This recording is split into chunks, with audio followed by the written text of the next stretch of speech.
नमस्कार दोस्तों, मैं रत्नेश सर आप सभी का स्टडी 91 में स्वागत करता हूं। और कैसे हैं आप सभी? उम्मीद करता हूं आप सभी स्वस्थ होंगे, जहां भी होंगे मस्त होंगे। दोस्तों आज बहुत इंपॉर्टेंट टॉपिक लेके आया हूं। जैसा कि आप जानते हैं दोस्तों, आज हम शिक्षण विधियों से संबंधित क्वेश्चन पे डिस्कस करेंगे। कल हमने शिक्षण विधियाँ पढ़ी कि आगमन विधि क्या होती है, निगमन विधि क्या होती है। आज उससे संबंधित क्वेश्चन पे डिस्कस करेंगे। बहुत इंपॉर्टेंट श्रृंखला है, इसलिए एक बार शेयर कर दीजिएगा और लाइक कर दीजिएगा। आइए दोस्तों स्टार्ट करते हैं आज की श्रृंखला।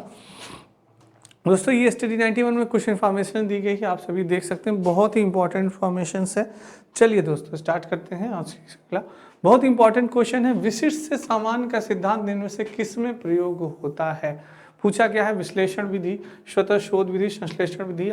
क्या पूछा है? विशिष्ट से समान। दोस्तों विशिष्ट से समान पूछा है। जैसे आपसे पूछ लिया विशिष्ट से समान, मूर्त से अमूर्त, मूर्त से अमूर्त, मूर्त से अमूर्त पूछ लिया दोस्तों, मूर्त से अमूर्त पूछ लिया, ठीक है, मूर्त से अमूर्त पूछ लिया आपसे। और पूछा है इसमें विशिष्ट से समान, विशिष्ट से समान, विशिष्ट से समान, समान, सामान्य दोस्तों, और प्रत्यक्ष से अप्रत्यक्ष, ठीक है। तो ये बताइए कौन सी विधि है दोस्तों, ये आपकी कौन सी विधि होगी? दोस्तों कौन सी? प्रत्यक्ष से प्रमाण, प्रत्यक्ष से प्रमाण। तो ये आपकी कौन सी विधि होती है दोस्तों? ये आपकी होती है आगमन विधि। ये सारी चीज़ें किस में होती हैं? ये आपकी आगमन विधि में होती है। पहले हम मूर्त चीज़ों के बारे में जानते हैं, फिर हम अमूर्त चीज़ों, पहले हम विशिष्ट चीज़ों के बारे में जानते हैं, फिर सामान्य, फिर प्रत्यक्ष, फिर प्रमाण। तो ये आगमन विधि के जनक कौन थे? आपके मन में एक प्रश्न ये भी बन सकता है कि इनके जनक कौन थे? तो इनके जनक थे हमारे अरस्तु जी। कौन थे जनक? अरस्तु थे इनके जनक दोस्तों, ठीक है। क्लियर है? D is the right answer. जिन बच्चों ने डी बताया है बिल्कुल सही बताया है। चलिए नेक्स्ट चलते हैं। प्रमुख भाषाई कौशल के अंतर्गत इनमें से कौन सा एक नहीं आता? भाषाई कौशल के बारे में कर रहे हैं दोस्तों, आपकी लैंग्वेज स्किल के बारे में बात कर रहे हैं, कौशल के बारे में। हंसना, लिखना, सुनना या बोलना। दोस्तों भाषाई कौशल में हमारा क्या आता है? भाषाई कौशल की बात करें, अगर लैंग्वेज की बात हो रही है दोस्तों, लैंग्वेज की बात हो रही है, तो लैंग्वेज में हमारा सबसे पहले आता है क्या दोस्तों? बोलना। क्या आता है? बोलना। सर्वप्रथम हम क्या स्टार्ट करते हैं? हम अपना बोलना स्टार्ट करते हैं। उसके बाद हम क्या करते हैं? हम दोस्तों फिर हम सुनते हैं, सुनना स्टार्ट किया, पहले सुनना स्टार्ट किया, सॉरी दोस्तों, पहले हम सुनते हैं चीज़ों को, पहले क्या करते हैं? चीज़ों को सुनते हैं। फिर दूसरा हम क्या करते हैं दोस्तों? बोलना शुरू करते हैं। और तीसरा हम क्या करते हैं? लिखना शुरू करते हैं। तो ये हमारी लैंग्वेज कौशल में आता है दोस्तों, ये हमारी सारी लैंग्वेज स्किल्स में आता है। तो ये यानी भाषाई कौशल में आता है। हंसना हमारा दोस्तों ये भाषाई कौशल के अंतर्गत नहीं आएगा। ए इज द रॉन्ग आंसर। चलिए नेक्स्ट चलते हैं। कौन सी विधि सुकरात की शिक्षण विधि है? कौन सी विधि सुकरात की शिक्षण विधि है? भूमिका निर्वाह विधि, अन्वेषण विधि, व्याख्यान विधि, प्रश्नोत्तर विधि। बहुत अच्छा क्वेश्चन है, वेरी इंपॉर्टेंट क्वेश्चन कर लीजिएगा दोस्तों, गलत नहीं होना चाहिए किसी भी बच्चे का। बहुत ही अच्छा है क्वेश्चन, जल्दी से बताएं कौन सी विधि सुकरात विधि है दोस्तों, जल्दी से बताएं दोस्तों। बहुत बढ़िया। तो दोस्तों आपकी सुकरात की शिक्षण विधि, सुकरात की शिक्षण विधि थी दोस्तों प्रश्नोत्तर विधि। क्या थी? प्रश्नोत्तर विधि। यानी सुकरात का कहना था पहले बच्चों से प्रश्न किया जाए, उसके बाद उन्हें क्या किया जाए? उत्तर दिया जाए दोस्तों। प्रश्नोत्तर विधि। कौन सी विधि? प्रश्नोत्तर विधि आपकी दोस्तों थी हमारे सुकरात की, ठीक है। तो D is the right answer, प्रश्नोत्तर विधि। नेक्स्ट चलते हैं दोस्तों। प्रोजेक्ट विधि का संबंध है, प्रोजेक्ट विधि का संबंध किससे है? डीवी से था, किलपैट्रिक से, विलियम्स से, सेंडर्स पीरियड से। वेरी इंपॉर्टेंट है, सीटेट में आपके क्वेश्चन आया है, बन सकता है दोस्तों कि प्रोजेक्ट विधि कौन थे दोस्तों, जल्दी से बताएं दोस्तों। चलिए बहुत बढ़िया दोस्तों। प्रोजेक्ट दोस्तों याद रखिएगा इसका एक ट्रिक, प्रोजेक्ट ट आ रहा है ना इसमें, तो ऐसा एक नाम आपको ढूंढना है जिसमें कि ट आए दोस्तों, यानी कि ऐसा एक नाम जिसमें भी ट आए। तो project Vidhi in the sense तो क्या हो जाएगा? किलपैट्रिक। ऐसा एक व्यक्ति है जिसमें ट आ रहा है, तो वो कौन सा व्यक्ति है? वो हमारे किलपैट्रिक जी हैं। B is the right answer. Project विधि का संबंध किससे था? हमारे किलपैट्रिक जी से था। B is the right answer. Next चलते हैं। व्याकरण शिक्षण की कौन सी विधि प्रयोग व सहयोग प्रणाली पर आधारित है? व्याकरण शिक्षण की कौन सी विधि प्रयोग व सहयोग प्रणाली पर आधारित? पाठ पुस्तक विधि हो गई, भाषा संसर्ग विधि हो गई, या इनमें से कोई नहीं, या आगमन विधि। व्याकरण शिक्षण की कौन सी विधि? बहुत अच्छा क्वेश्चन है, सी-टेट में आपके पूछा गया क्वेश्चन है। सारे बच्चे मेरे जल्दी से आंसर दें, किसी का भी गलत नहीं होना चाहिए दोस्तों। क्या होगा? बहुत ही बढ़िया दोस्तों, व्याकरण शिक्षण की कौन, बहुत बढ़िया आंसर दोस्तों। व्याकरण शिक्षण की कौन सी विधि प्रयोग व सहयोग प्रणाली पर आधारित है? दोस्तों प्रयोग की बात हो गई है, सबसे पहले किसकी? प्रयोग व सहयोग की बात की, तो तुरंत आपको इसे पकड़ लेना है। यह बात हो रही है हमारी आगमन विधि की। किसकी? आगमन विधि की, जिसमें पहले हम उदाहरण देते हैं बच्चों से, उदाहरण दिया बच्चे, उसके बाद उसे हल किए, फिर हम उसको क्या किए? नियम बताए। क्या बताए? नियम बताया हमने बच्चों को, प्रयोग पहले करवाया, फिर सहयोग प्रणाली दी। तो ये हमारी आगमन विधि है, जिसके जनक हमारे कौन थे? अरस्तु थे दोस्तों, ठीक है, अरस्तु जी थे, क्योंकि आगमन विधि के अंतर्गत बात कही गई। D is the right answer. Next चलते हैं, शिक्षार्थी फैशन शो को देखकर, किसको? फैशन शो को देखकर दोस्तों, फैशन शो को देखकर मॉडल का अनुकरण करने की कोशिश करते हैं। इस प्रकार का अनुकरण को कहा जाता है गौड़ अनुकरण, सामाजिक अधिगम, सामान्यीकरण, या प्राथमिक अनुकरण। बहुत इंपॉर्टेंट है, वेरी इंपॉर्टेंट है, जल्दी से सारे बच्चे आंसर दें। क्या होगा इसका दोस्तों? जल्दी से आंसर दें। बहुत सही दोस्तों, बात हो रही है कि शिक्षार्थी कोई भी फैशन शो, जैसे आप फैशन शो देखते हैं या आपने कोई अच्छी मूवी देखी और उसका आप क्या करने लगे? नकल करने लगे। कोई डायलॉग, जैसे कि आपने बाहुबली अमिताभ बच्चन की देखी, हाँ, मर्द को कभी दर्द नहीं होता है, हाँ, तो ऐसे आप डायलॉग मारते हैं ना, तो मॉडल्स उसको क्या करते हैं? अनुकरण करते हैं, नकल करते हैं। अमित जी की आपने क्या की? नकल की दोस्तों। क्या की आपने अमित जी की? यहाँ पे आपने नकल की। तो वो कौन सा अधिगम होता है? या एक होता है सामाजिक अधिगम कहलाता है दोस्तों। क्या है? यह सामाजिक अधिगम है। हम समाज से सीखते हैं, अधिगम इन द सेंस सीखना, जो हम समाज से सीखते हैं। समाज के हमारे पार्ट कौन सा है? हमारी परिवार है, हमारा दोस्तों दोस्त है, परिवार है, हमारे दोस्त हैं, मित्र हैं, ये सब क्या है दोस्तों? सामाजिक अधिगम है, ठीक है। तो ये B is the right answer. Next है आपका दोस्तों, इनमें से कौन सी विधि प्राथमिक स्तर पर शिक्षण के लिए उपयुक्त नहीं है? कौन सी विधि शिक्षण के लिए उपयुक्त नहीं है? समस्या समाधान विधि, गतिविधि उपागम, व्याख्यान विधि, प्रोजेक्ट विधि। वेरी इंपॉर्टेंट है, जल्दी से सारे बच्चे आंसर दें, गलत नहीं होगा। कौन सी विधि शिक्षण के लिए उपयुक्त नहीं है? दोस्तों हम सभी जानते हैं हमारी टीचिंग यानी शिक्षण की बात हो रही है, टीचिंग की बात हो रही है, शिक्षण की बात हो रही है, तो समस्या समाधान विधि शिक्षण के लिए होती है हमारी, जानते हैं भाई, ये तो बहुत अच्छा है बच्चों के लिए। गतिविधि उपागम भी है, प्रोजेक्ट विधि भी हमारे शिक्षण यानी टीचिंग के लिए हुआ, पर व्याख्यान विधि का दोस्तों यहाँ पे नहीं किया गया कि हमें बच्चों की बात हो रही है, प्राथमिक स्तर के बच्चे हैं, प्राथमिक स्तर यानी 1 से 5। अब 1 से 5 बच्चों को हम लोग अगर आए और पढ़ाए, लेक्चर दे के चले गए, कोई भी टॉपिक है, चलो भैया आप सिंधु घाटी की बढ़ाते हैं, सिंधु घाटी ये स्टार्ट हुई, यहाँ से स्टार्ट हुई, इसमें ये हमें पाठ मिले, ये चीज़ें हमने लेक्चर दिया और हम चलते बने, तो क्या बच्चों को समझ में आएगा? अरे सर तो आए बस लेक्चर दिए चले गए, एक भी चीज़ें बच्चे को समझ में नहीं आएगी। तो प्राथमिक स्तर के व्याख्यान विधि को गलत माना जाएगा, ये सही है। नेक्स्ट चलते हैं, निम्नलिखित में से सर्वाधिक प्रभावी सहायक शिक्षण सामग्री है। प्रभावी सहायक शिक्षण सामग्री पूछ रहा है आपसे, श्रव्य शिक्षण सामग्री होगा, दृश्य शिक्षण सामग्री होगा, दृश्य श्रव्य शिक्षण सामग्री होगा, या स्पर्श। टीचिंग में दोस्तों आपके शिक्षण में यानी कि शिक्षण को प्रभावी करने के लिए कौन सी सामग्री सबसे उपयोगी मानी जाती है? जल्दी से आंसर दें सभी बच्चे, गलत नहीं होना चाहिए, बहुत ही आंसर है क्वेश्चन।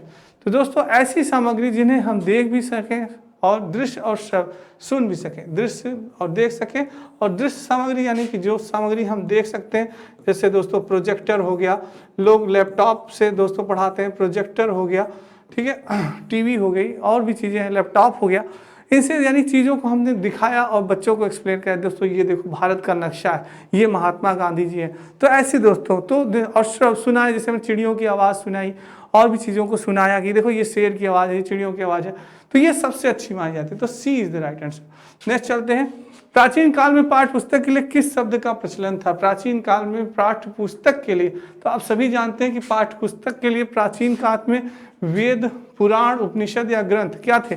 जल्दी से बताएं, बहुत अच्छा क्वेश्चन है, सी इंपॉर्टेंट, सी-टेट में आपके आया हुआ क्वेश्चन है, और मुझे लगता है मेरे सारे बच्चे जल्दी से आंसर बताएंगे कि भाई प्राचीन काल में जो हम पाठ्य पुस्तक यूज करते थे, हम ग्रंथों के माध्यम से अध्ययन करते थे। D is the right answer. चलिए नेक्स्ट चलते हैं, कक्षा में बालक के पिछड़ेपन का कारण क्या होता है? बालक का मेधावी होना, बालक का नटखट होना, बालक में हीन भावना होना, या बालक के प्रारब्ध का कारण। यानी कुछ बालक होते हैं ना हमारी कक्षा में दोस्तों, क्या होते हैं, कुछ बालक होते हैं जो कि हमारे कक्षा में क्या हो जाते हैं, पिछड़ जाते हैं। क्या हो जाते हैं? पिछड़ जाते हैं। पिछड़ जाते हैं। तो उसका रीज़न क्या होता है? उसका रीज़न ये होता है कि बालक के अंदर क्या आ जाती है? हीन भावना आ जाती है। बालक के अंदर क्या आ जाती है? हीन भावना आ जाती है, जिस कारण से वो पिछड़ जाता है। C is the right answer. Next चलते हैं। ये दोस्तों आपके स्टडी नाइट में कुछ पुस्तकें दी गई हैं, बहुत इंपॉर्टेंट है। चलिए नेक्स्ट चलते हैं। कक्षा में विद्यार्थियों की रुचि बनाए रखने के लिए एक शिक्षक को उचित है श्यामपट्ट का प्रयोग करना, चर्चा करना, कहानी कहना, या प्रश्न पूछना। एक रुचि बनाए रखना है दोस्तों आपको, क्या अपनी कक्षा को आपको प्रभावकारी बनाना है, रुचिकर बनाना है।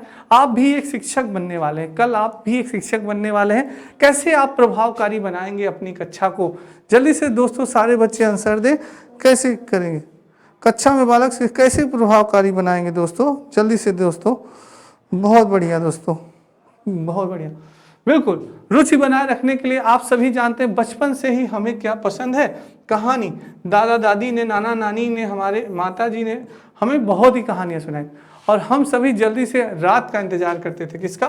बचपन की चीज़ें याद हो रही हैं आपको? रात का इंतजार करते थे, कब हमारी दादी आएंगी, कब हमारी नानी आएंगी, हमें कहानी सुनाएंगी, राजा रानी की कहानी, जादूगर की कहानी।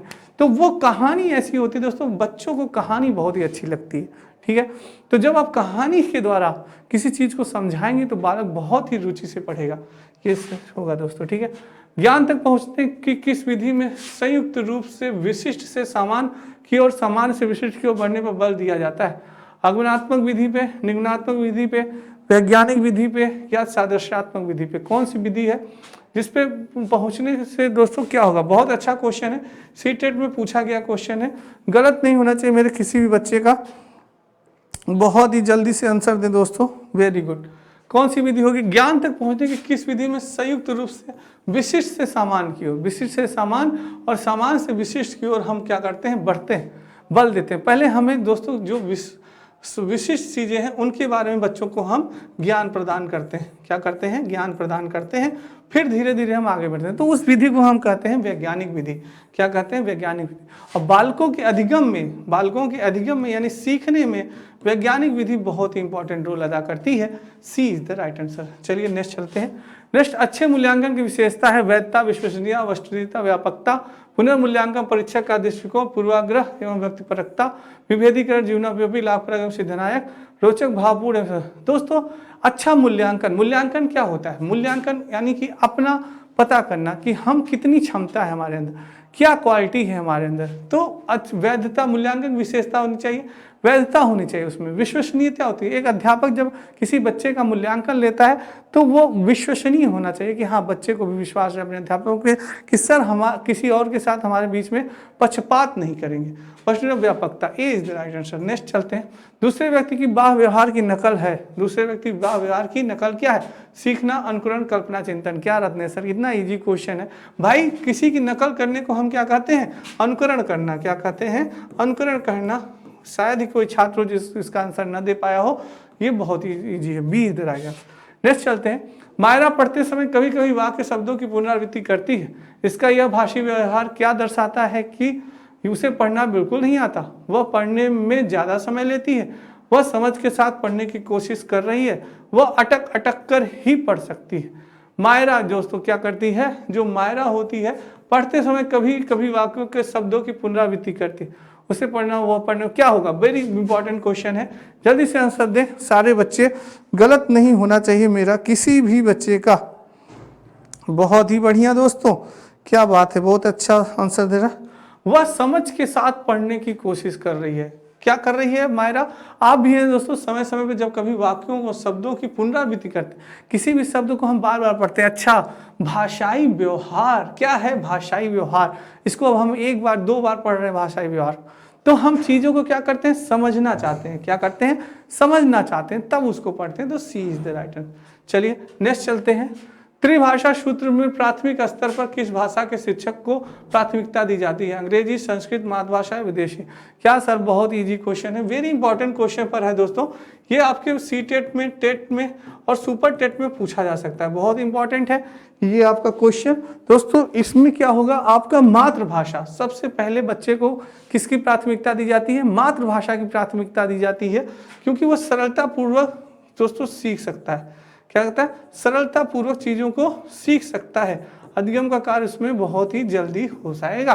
तो C is the right answer. चलिए नेक्स्ट चलते हैं। हिंदी भाषा के प्रति रुचि उत्पन्न करना, यह उद्देश्य है कि प्राथमिक स्तर के छात्रों के लिए, जूनियर स्तर के छात्रों के लिए, माध्यमिक स्तर के छात्रों या इनमें से कोई नहीं। रुचि उत्पन्न करना का उद्देश्य क्या होगा? बहुत अच्छा क्वेश्चन है, जल्दी से आंसर दें सारे बच्चे दोस्तों, बहुत बढ़िया। बिल्कुल बिल्कुल दोस्तों, ये हिंदी भाषा के प्रति अगर रुचि उत्पन्न करना उद्देश्य है हमारा, किसके लिए?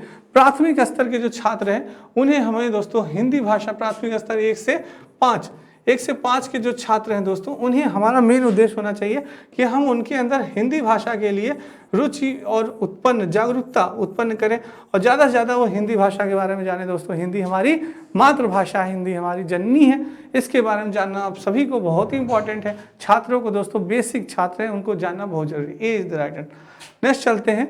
शिक्षण में प्रयोजना विधि महत्वपूर्ण है, क्योंकि प्रयोजन विधि क्यों महत्वपूर्ण है आपके टीचिंग में? बहुत इंपॉर्टेंट है। विद्यार्थी के कार्य करने हो तो शिक्षक स्वतंत्र होता है, करके सीखना स्थायी होता है, यह विद्यार्थियों के लिए आनंददायक होता है। बहुत अच्छा क्वेश्चन है, सीटेट में आया हुआ क्वेश्चन है। उम्मीद करता हूँ सारे बच्चे जल्दी से आंसर देंगे, किसी भी बच्चे का दोस्तों गलत नहीं होना चाहिए। प्रयोजन विधि दोस्तों, यह विधि है लर्निंग बाय डूइंग। क्या है? Learning by doing, learning by doing, learning by doing यानी स्वयं करके, लर्निंग बाय डूइंग यानी स्वयं करके सीखना, करके सीखना दोस्तों। क्या है? करके सीखना। जब स्वयं करके आदमी कोई चीज सीखता है तो वो क्या होता है? स्थायी होता है। क्या होता है? स्थायी होता है दोस्तों। करके सीखना क्या हो? स्थायी होता है। तो C is the right answer, स्वयं करके सीखता है। ठीक है, नेक्स्ट चलते हैं। प्राथमिक स्तर बच्चों को भाषा सिखाने का सर्वोपरि उद्देश्य है कहानी, कविताओं को दोहराने की कुशलता का विकास, तेज प्रवाह साथ के पढ़ने की योग्यता का विकास करना, अपनी बात को दूसरे के समझ व्यक्त करने की कुशलता का विकास करना, मुहावरे लोकोक्तियों का ज्ञान प्रदान करना। वेरी इंपॉर्टेंट है। आप भी एक शिक्षक बनने चल रहे हैं, क्या करेंगे आप? प्राथमिक स्तर के बच्चे हैं, जल्दी से अपनी प्राथमिक स्तर बच्चों को भाषा सिखाने का सर्वोपरि उद्देश्य क्या हो? भाई अपनी बात को दूसरों के समक्ष अभिव्यक्त करने की कुशलता का विकास करना। जैसे कोई भी बालक है अपनी बातों को दूसरों के समक्ष प्रस्तुत नहीं कर पाता, पर हमें उसे दोस्तों जागरूक करना है, उसे उत्सुक करना है, बेटा तुम अपनी बात को रखो मेरे सामने, जब तक तुम नहीं बताओगे कि क्या समस्या है, मैं कैसे समाधान कर पाऊंगा तुम्हारी समस्या का। तो अपनी बात को दोस्तों ये रखना बहुत इंपॉर्टेंट है, तभी वो आपकी भाषा सीख सकते हैं, उसके वो दूर कर सकते हैं क्या दिक्कत है। श्रुत लेखन विधि का उद्देश्य नहीं है, श्रुत लेखन विधि का उद्देश्य नहीं है लेखन गति का विकास, वाचन गति का विकास, एकाग्र चित्र का विकास, शुद्ध व स्पष्ट लेखन का विकास। दोस्तों श्रुत लेखन विधि यानी कि सुनना है और लिखना है, लिखने की विधि है आपकी सुनना और लिखना। श्रुत लिखना विधि है दोस्तों। लिखने के लिए हमें दोस्तों क्या होता है, जैसे जितना ज़्यादा से ज़्यादा हम लिखेंगे तो हमारे गति का विकास होगा। किसका? गति का विकास होगा, यानी हम तेज लिख पाएंगे। कैसे लिख पाएंगे? तेज और स्पष्ट लिख पाएंगे। और दोस्तों एकाग्र चित्त का भी विकास होगा हमारा। एकाग्र चित्तता की बात, जब हम एकाग्र चित्त होंगे तभी तो हम वो कर पाएंगे। हाँ दोस्तों क्या हो पाएगा? जब हम एकाग्र चित्त होंगे तभी तो लिख पाएंगे, और ये होगा। और शुद्ध व स्पष्ट लिख पाएंगे, शुद्ध और स्पष्ट लिख पाएंगे।